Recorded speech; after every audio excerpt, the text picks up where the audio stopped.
Can you all see the screen? All right, awesome. Okay, so little bit about the history of the tarot. You will hear stories about where it comes from. You will hear that it comes from ancient Egypt. You will hear that it comes from Russia.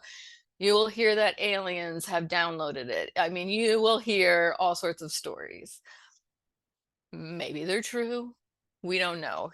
But what we do know is that uh, playing cards, card games, came to Europe in the 1300s. And that is the foundation of how the cards began in Europe. In the 1400s, a deck was made for the Duke of Milan. His name was, I'm going to butcher all of these Italian and French names. He was Filippo Maria Visconti. And he commissioned a deck to be made. Obviously, they were hand painted. This was a symbol of wealth. They're beautiful. There are currently 69 cards remaining at the Beinecke uh, Rare Book and Manuscript Library at Yale. They had a fantastic exhibit right before COVID. I thank God I went. I made it there, and they're absolutely beautiful. So those cards are the ones on the bottom right of your screen. That's what those cards look like. So that was his original deck. Then he later had one made for his son-in-law, Francesco Sforza. And that is known as the Visconti Sforza deck. And those cards, there's 71 that survive. There are 35 at the Morgan Library in New York, 22 in 23 in Italy, and then 13 are privately owned. Can you imagine being the owner of these cards? I mean, how amazing would that be? And then another deck was also commissioned. It's known as the Brambilla deck. And there are two surviving trump cards from that deck and the numbered suits. Now, what do I mean by the trump cards? Those are also known as the major arcana. It's those big cards that we see in the movies: Death, the Lovers, Wheel of Fortune. They're also known as the trump cards. And then those number cards are known as the pip cards.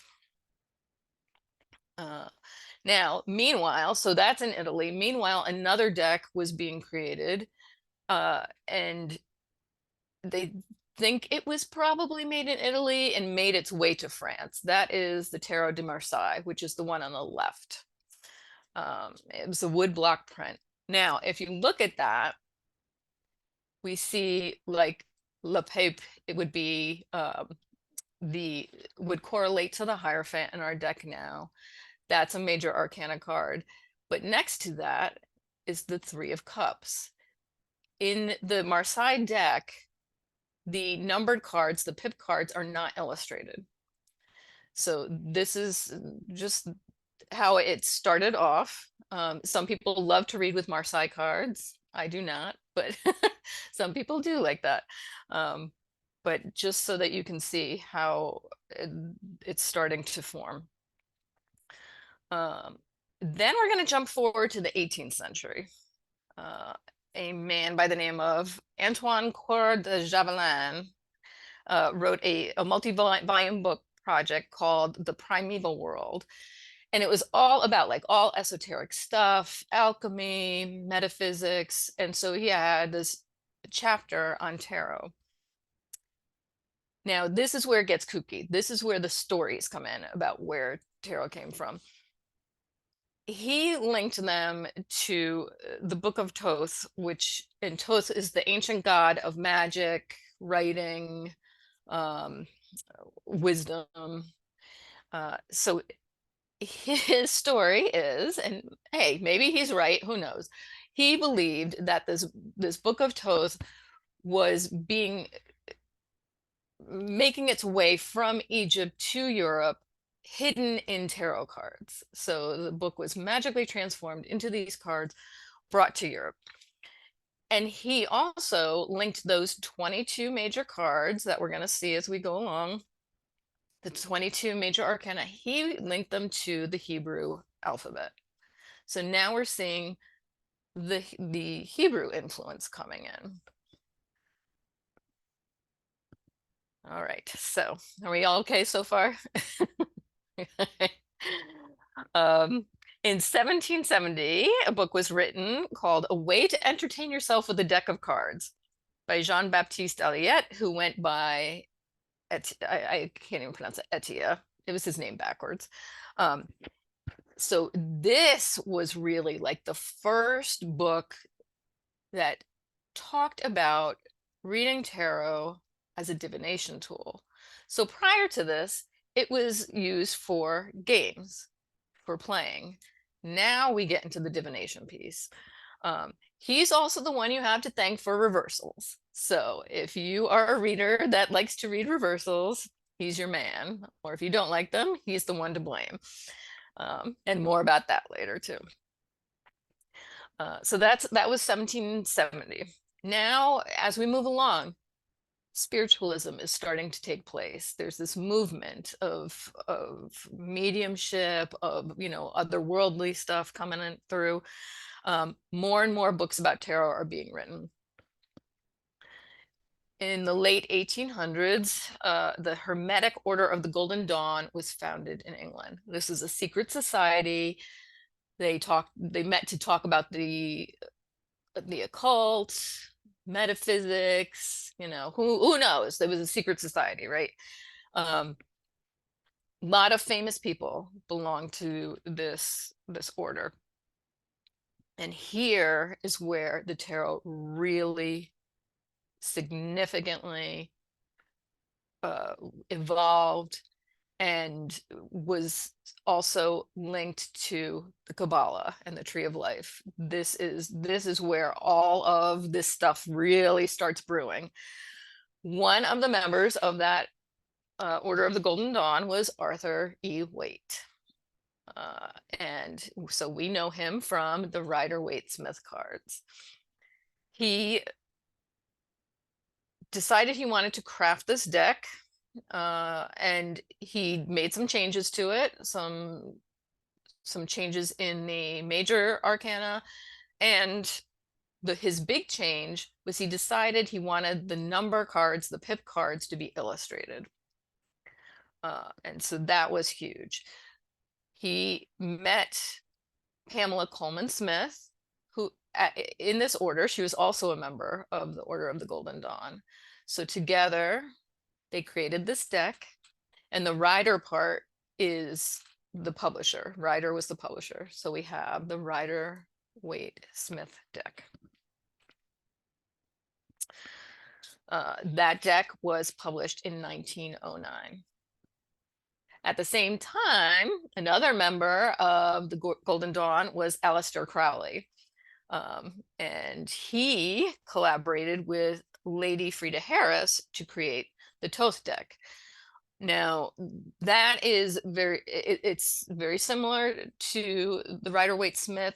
There's some different cards, and to me, it feels a little more structured, a little more masculine. Again, it's just a preference thing. I think it's interesting how these men hired these women to create the decks and they get all the credit. So we have to bring these women's names back into the spotlight. So now we have like these two major decks out in publication. How did they get to the US? Well, in 1968, Stuart Kaplan, who owned US Game Systems, was over in Italy. He found the Rider-Waite-Smith deck that was being printed over there. He bought the rights to it and brought it to the US. And that is how we get tarot. Now, of course, there are 10 million versions of the decks. No matter what you're interested, whether it's cats, fairies, movies, there is a deck for everybody, right? But it's that Rider-Waite-Smith that is really like the classic one. Okay. So what are these cards? Every tarot deck has 78 cards. Now, having said that, some of the more modern ones have more cards. Why did they do that? Because when they are printing them, they're printing them on sheets. And so there's space for extra cards. So some creators will throw in an extra 2 cards just because there's room on these sheets. But it always comes down to the 78 cards. That is one of the things that differentiates tarot from oracle cards. You can have an oracle deck that's 5 cards, 10 cards, 100 cards. It doesn't matter. Tarot always has 78. We have now the deck is divided into different little chunks. We have the major arcana, and arcana means mystery or secrets. Major arcana, those again are those big cards that we see in the movies: death, the devil, the sun. They're numbered 0 through 21. 0 is the fool. And then we go through 21, which is the world. Then we have the minor arcana, and those are the numbered cards, the pips. We go aces, and then 2 through 10. For each suit, there's 4 suits. Now, just like playing cards, so you think about a deck of playing cards. We have the hearts, clubs, spades, and diamonds, right? The tarot suits align with those. So instead of hearts, we have cups. Instead of diamonds, we have pentacles. Instead of clubs, we have wands. And instead of spades, we have swords. So if you are just out and about and you have a deck of playing cards, you can read them just like tarot cards once you know what you're doing. Then we have the court cards: page, knight, queen, and king. A set of those for each of the suits. So let's talk about the major arcana. These major cards, these big cards.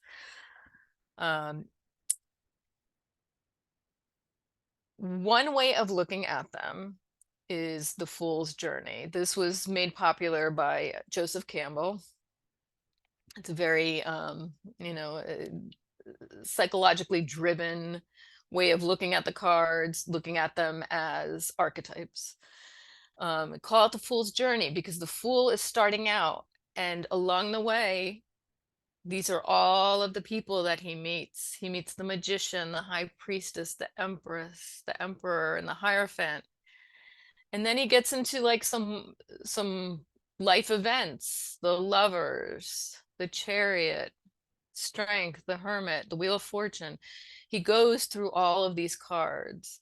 So the Fool in essence is all of us, right? We are all the Fool as he travels through all of these major life events.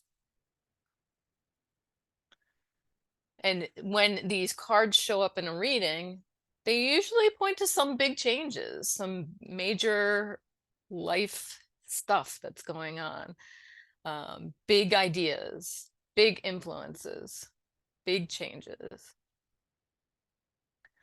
And then we have the minor arcana. Again, these are those numbered cards, 14 cards for each suit.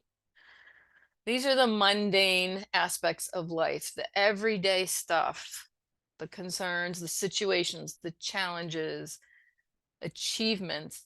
They offer advice, they offer guidance, they point out what may be happening. And they are really like the details of the deck.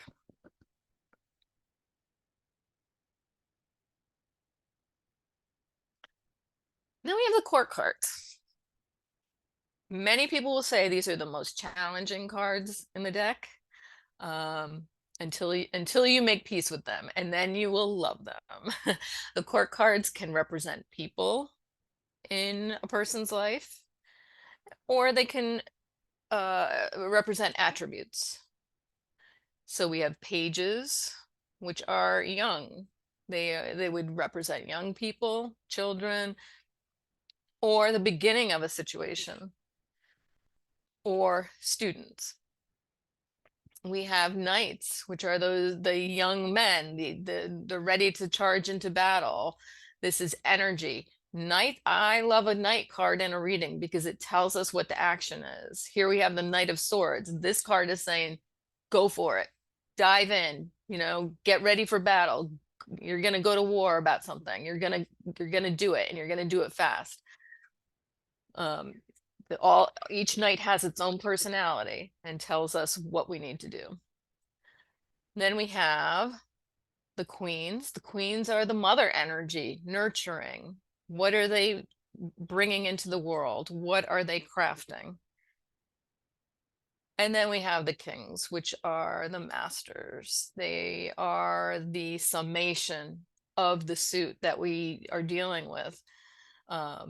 So if you have the the King of Pentacles, that would be like the top of the business world. It would be a boss. It would be somebody who has financial stability. So they're challenging because you have to decide, are these people or are these attributes? But they're fun too. All right. Now we're going to talk a little bit about the suits. This really is the crux of learning the cards, I think, is once you get a feel for the suits, then it kind of all falls into place. So we have 4 suits. Start with wands. Wands are fire energy. And some people like to combine astrology with the tarot. It works beautifully. You can, there's so many different ways that you can go about it, but yeah, they go hand in hand very well. So wands would be our fire signs: Aries, Leo, Sagittarius. Wands are energetic. They symbolize creativity, drive, motivation, inspiration, ideas. Often you will get, if you're doing a reading for an artist of any sort, a visual artist, musician, writer, whatever, you will get a lot of wands. It just happens. It happens that way. Those cards come up, and when you start seeing them, you will know to ask your person, all right, what artistic field are you in? Cups. These are our water signs: Cancer, Pisces, Scorpio. Cups are all about emotions and relationships, love, romance, social situations. They're also about comfort and intuition in the subconscious too. So I like to think of them, they're a vessel. What are they holding? And there, one thing that often will come up in the beginning when someone is just starting off on their tarot journey is they think that all cups are good.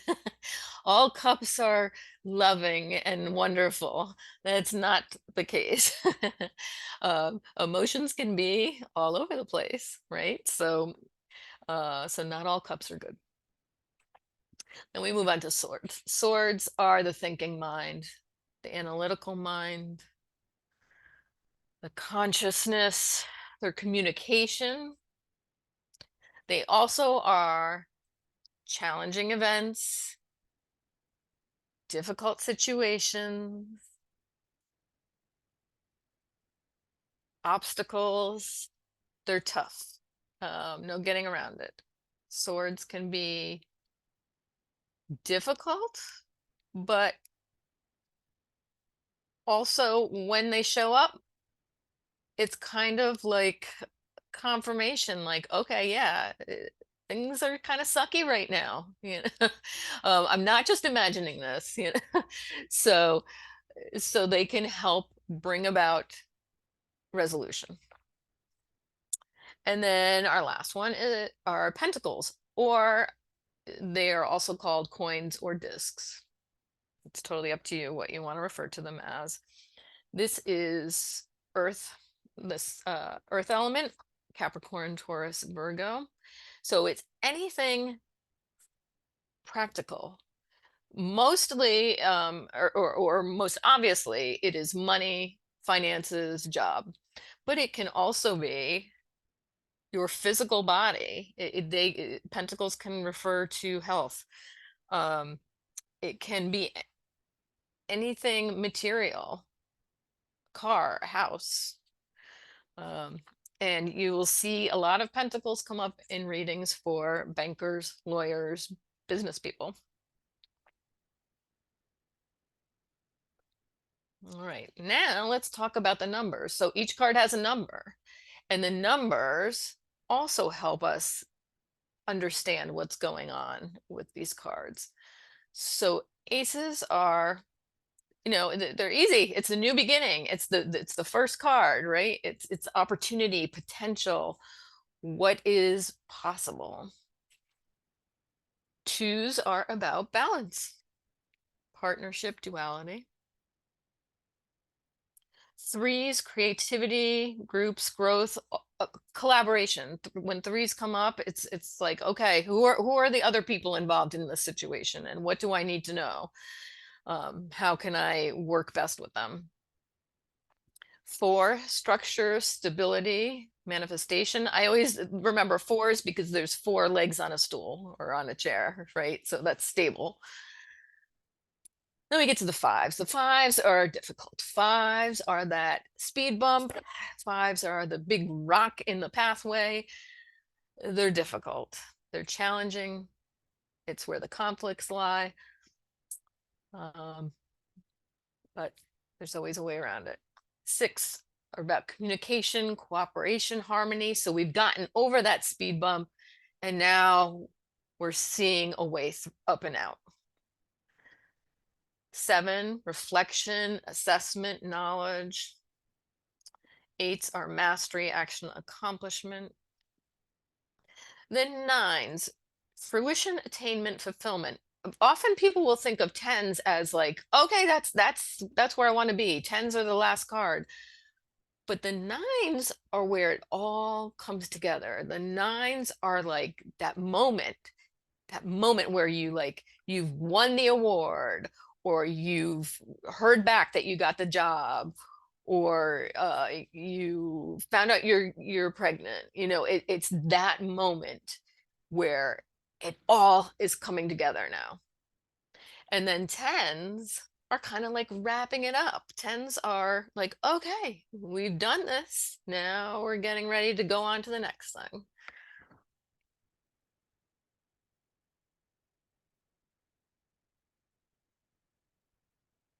And then there's all sorts of other factors. So let's look at what we had. We had the suits. So that tells us the elements that we're dealing with. We have the numbers. That gives us some information. And now we can look at all these other things. We can look at things like colors. So red could mean anger or action. White, like purity or simplicity or virtue. Yellow is joy. Green is abundance. Symbols. So throughout the deck, there are common symbols.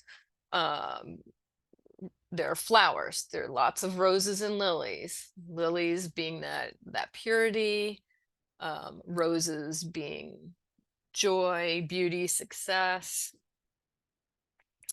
There are lots of animals that we see. Butterflies, transformation, chameleon, adaptation, snails taking things slow, hawks are messengers. The position of the figures. Now, this comes into play if you are doing a certain spread. You can look at the way the characters are looking at each other. So for instance, I wasn't even thinking that I would use this picture as an example, but we'll look at it. The magician is staring straight at us. There's a connection there. That Knight of Swords is going in one direction. Our Page of Pentacles is looking in the other direction. So that can tell us something depending upon what the question is. That Page of Pentacles can be totally distracted, could be somebody that's distracted by the situation. They want nothing to do with it. Whereas that Knight wants to get involved with that magician, but the magician is like saying, no, you need to do it. So depending upon where they're looking, that can tell us something. Reversals, here we go. I told you we would get back to this. So you either love them or you hate them.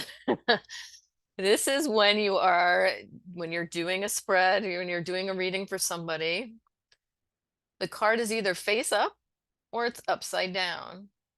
If you are somebody that likes to read reversals, when that card comes upside down, it changes the meaning. It doesn't necessarily mean the opposite. It can mean a lot of different things. I do a class just on reversals. I believe it's 7 different ways that we can look at reversals. It can be the opposite. It can be a lack of that energy.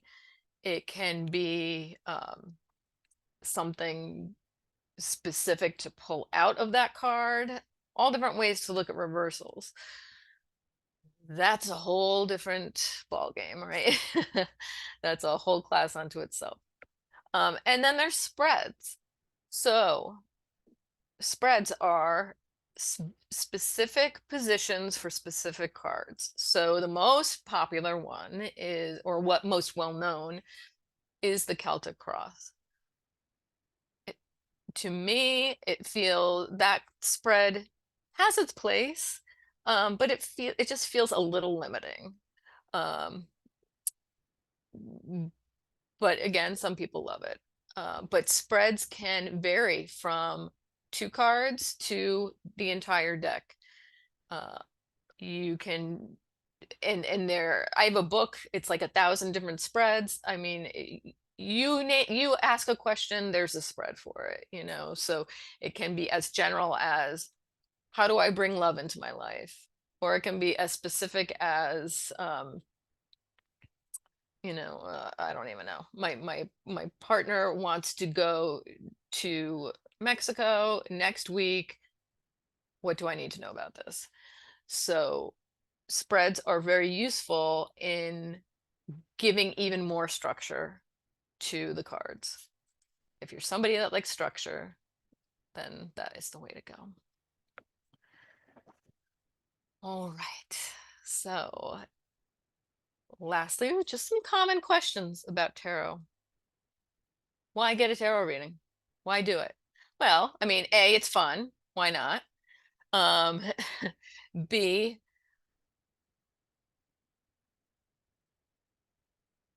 sometimes it helps to have confirmation that you're not crazy, or that you're not going down the wrong path, or that you are making wise decisions. It is helpful to see what's possible. Sometimes we just can't see for ourselves, and it helps to have guidance from someone else, from another place. Another reason to get a tarot reading is to look at the future. Some people read predictively, some people do not. That's totally up to you. Some people just use it solely as a psychological tool. Other people use it for predictive readings. Neon readers is what we call them. Neon sign readers. Do I need to be psychic to do a reading? No, you do not.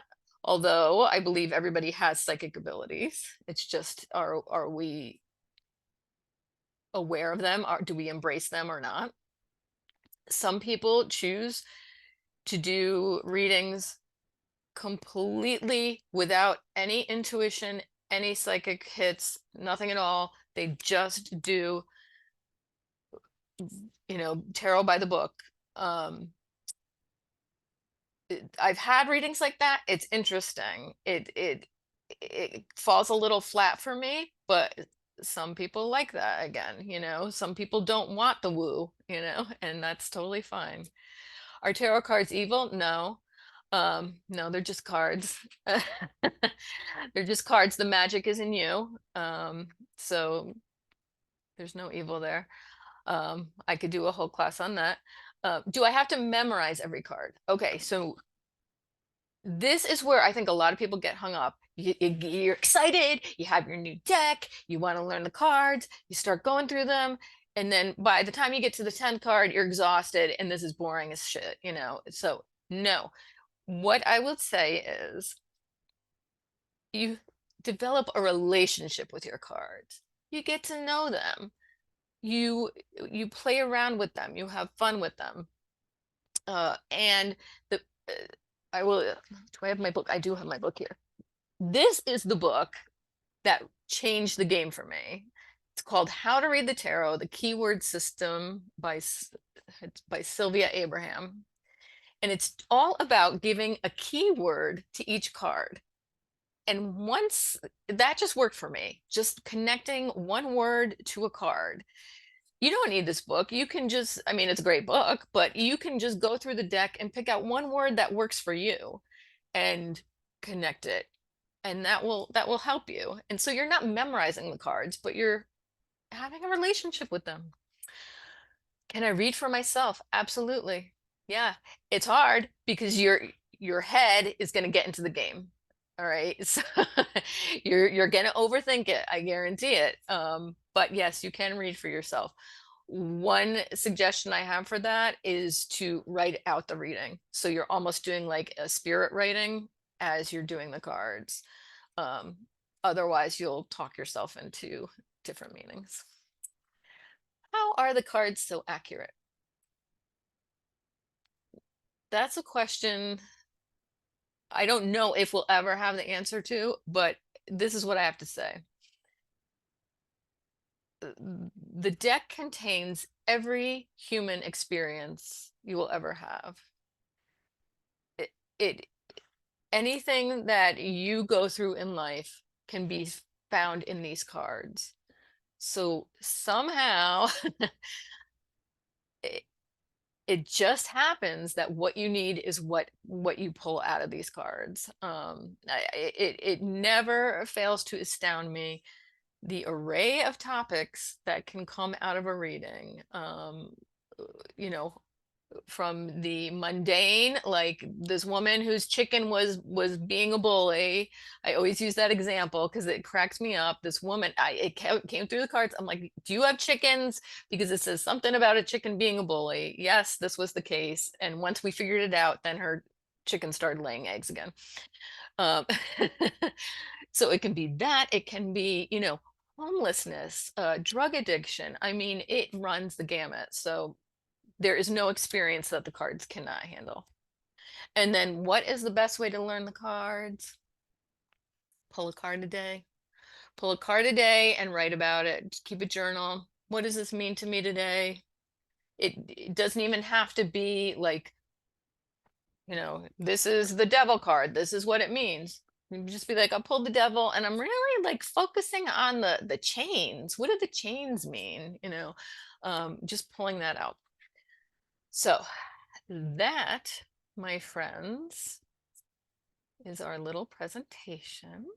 And now I'm going to go in and see our questions. And then any other questions you have, we can address. Okay. What suits do the wands and swords match up with again? So the wands would be the clubs. Swords are the spades. The jack would be the knight. You could also pull out my cousin when she reads playing cards, she pulls out all of the what would be the core cards. So she just uses the numbers. Before people read read tarot cards. You said card games were invented in the 1300s. What card game were people playing? That's a good question. And I didn't write it down. I was just researching it today. There was a game that came over from China that they were playing. And then in Italy, now they play Tarocchi. Is it Tarocchi or Tarocchi? Tarocchi, I think it is. So, and so that is that. Who has questions? Who has comments? Anything? Yes, Anna. Oh, you're muted. Let's unmute you. Can you unmute? So my friend always asking like financial question, like, should I buy this car? You know, like it's just terrible. She's in Moscow, right? Remember I asked you to do the reading, right? Yeah. So all this financial, you know, so what is the best, you know, reading for her to do? Like, because she's very specific, you know? So Mm. yes, you know, Well, okay, so that's a great question. And I always say with questions, no yes or no questions I know. unless you're doing that, and no will I, when will it happen? You got to ask, what is the best course of action for me? What do I need to know about this situation? Because maybe you don't need to know. I did a reading today and the person wanted to know something specific and I was like, nope, it is not, you are not allowed to know yet. Like the timing wasn't right. Um, but yeah, that can be difficult when somebody has something very specific that they want to know and it may not even come up. So if you say she's asking about financial questions, you may not get any pentacles. It may not want to deal with that at all. And then it's not in the cards, right? Okay, thank Does, you. does that help? I was asking for like maybe like doing like either nights like you did before or like ace to three, something like this. Mm. Do it. What should I Yeah, do? what you can do is take all your knights out of the deck, shuffle those, pick one knight for the action, Uh-huh. and then take all your numbers, shuffle those, and pick one of those for the details. Mm-hmm. So the two, not the two, three, right, for action. Okay. Because three is like kind of group, you know, to Yeah, get but you can just use all the numbers and see what comes up. all the numbers. Okay. Hmm. Yep. Thank you. Hmm. Thank Yeah. you so You're welcome.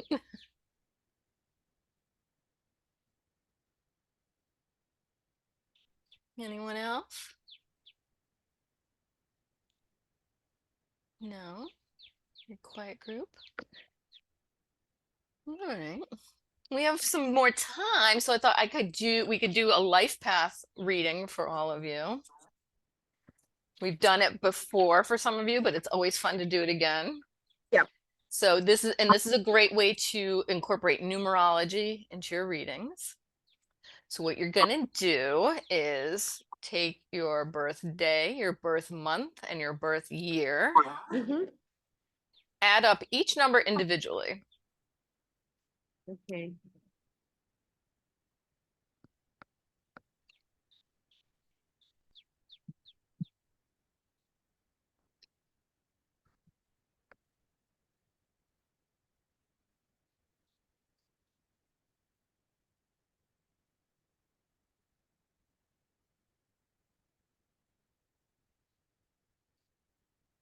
Then when you have that number, and it's probably a two-digit number, you're going to add those two digits so that you get a single digit.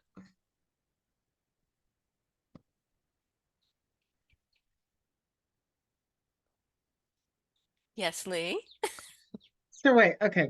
Yep. So we're adding them up, but so if mine's like 217, do Yep.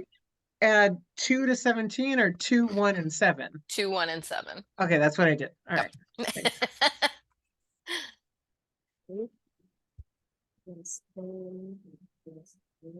So we're reducing down to a single number.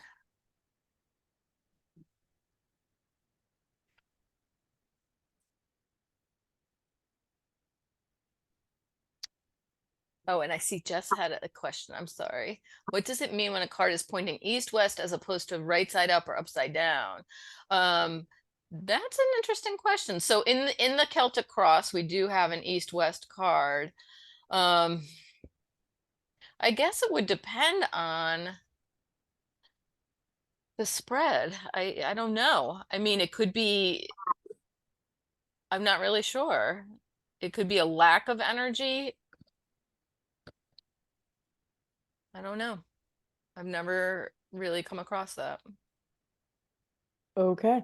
You stumped Um, me. Woo.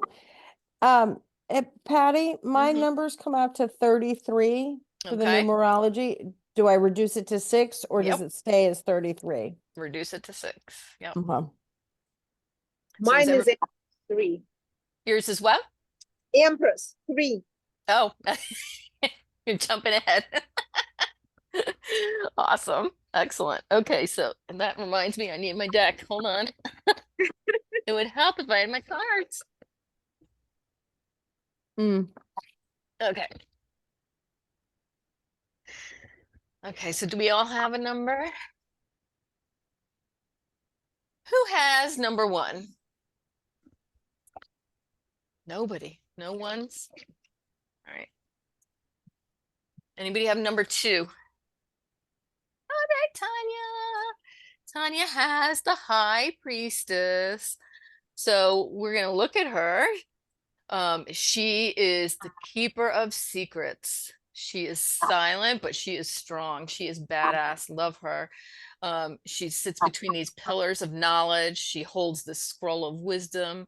There's a veil behind her, so you don't know everything there is to know about her, right? So there's those secrets. So I'm going to read your life path as told by my dear friend Melanie, made these life path cards.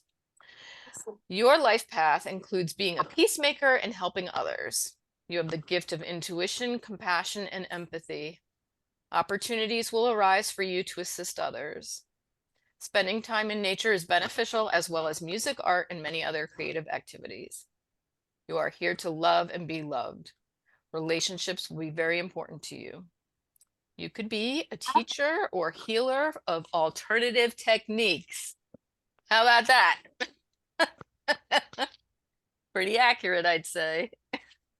Seems to be. Mhm. The cards have spoken.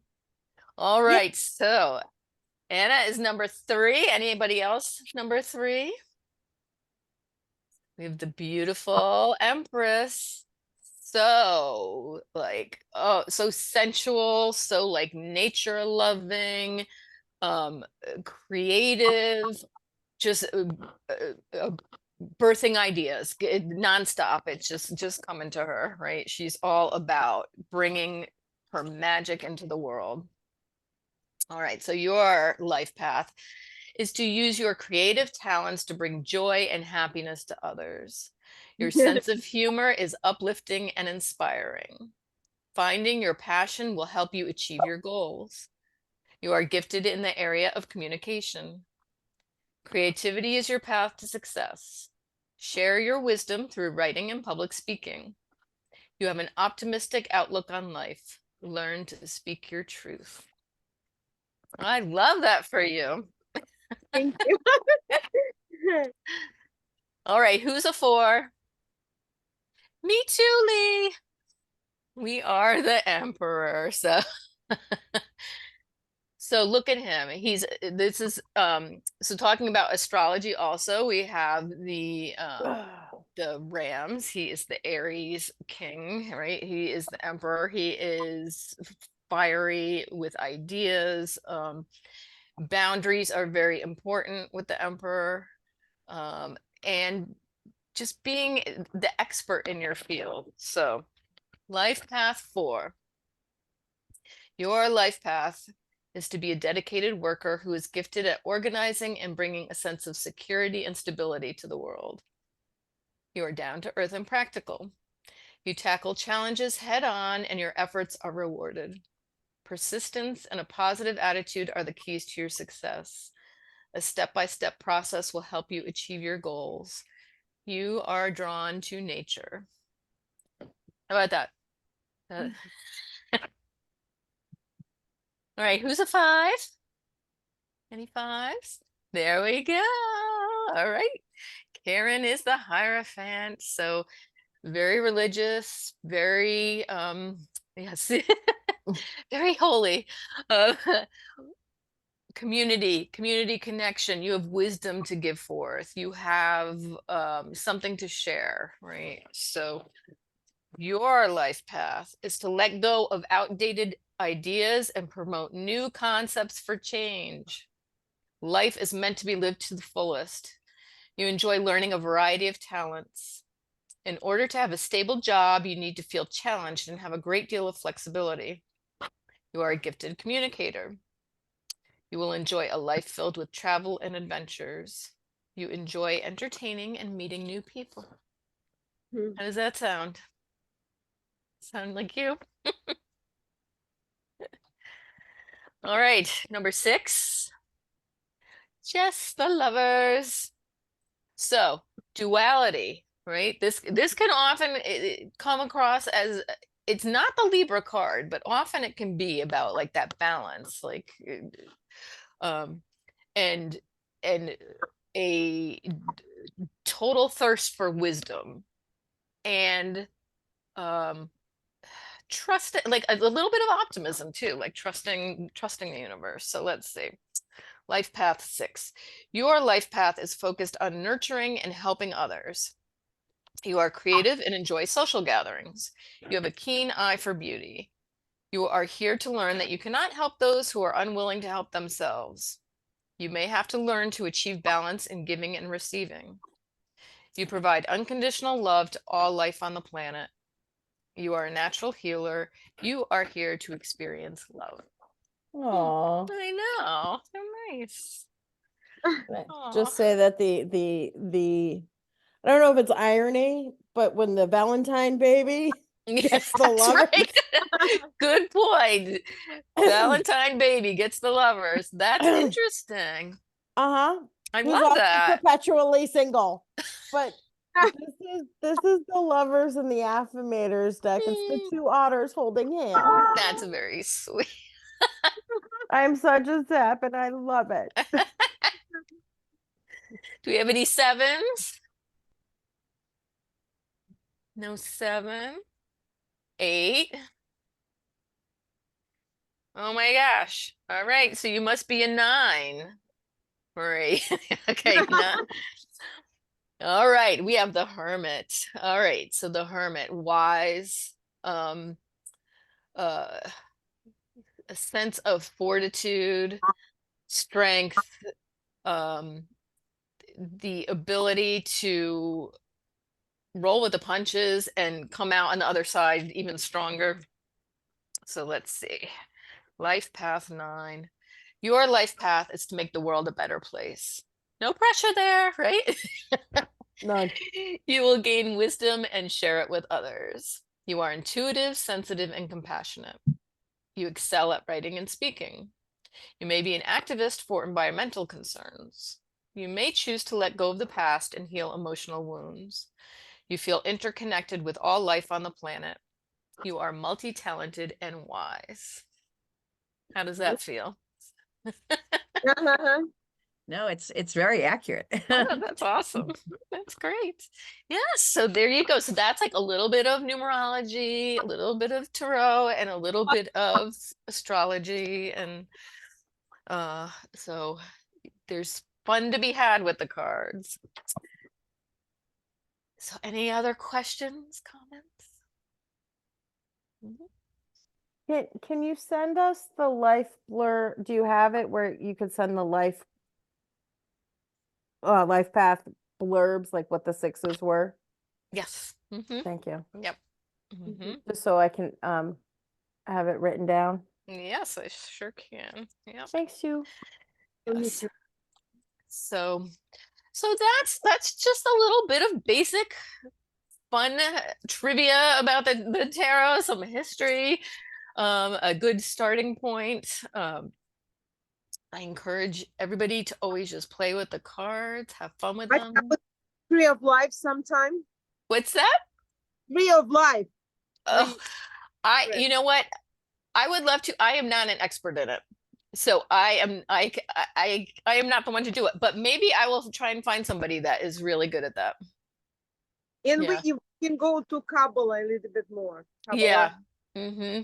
That, I mean, that is some deep shit. So, you know. but yes, that would be fun to explore that. So, we will do that. All right. And you can find me. So if I'm always available, you can find me at pattywoods.com, sandyhollowtarot.com, on Facebook, Boozy Tarot, Instagram, Boozy Tarot, and my I Patreon love group. our It's classes. I love our classes. Oh, Thank thank you. Thank you. So, and yeah, there's going to be some changes coming to our Patreon group to make it even better. So stay tuned. It's going to be fun. Yeah, have fun with your cards. And it was great seeing everybody. Thank you so much. I'll send out the recording when it's ready. Thank you. Have a good It was fun. night. Take care. Thanks. Bye. Bye-bye.